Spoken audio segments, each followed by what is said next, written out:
ఒక చక్కటి అడవి మధ్యలో ఒక పెద్ద చెట్టు ఉండేదన్నమాట.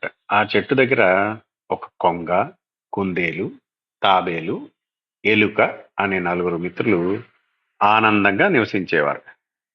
చెట్టు కింద అందరూ కలిసి మాట్లాడుకుంటూ, నవ్వుకుంటూ, ఆడుకుంటూ గడిపేవారు. ఒకరోజు వేటగాడు ఆ అడవిలోకొచ్చి ఒక బలమైన వల విసిరాడనమాట. అందులో పసుపు రంగు వల చెట్టు దగ్గర పెట్టి కొంగను పట్టుకోవాలనే ఉద్దేశంతో వల విసిరాడనమాట. పాపం కొంగ వలలో చిక్కుకుపోయింది.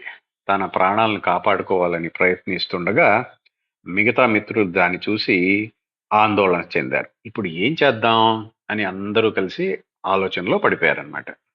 కుందేలేమో వెంటనే వేటగాడి దృష్టిని మరల్చడానికి ముందుకు వచ్చింది. అది చాకచక్యంగా వేటగాడి ముందు పరిగెత్తడం ప్రారంభించింది. అటు ఇటు తిప్పుతూ వేటగాడు తాను నాటిన వలని మరిచి కుందేలు వెంట పడ్డాడనమాట.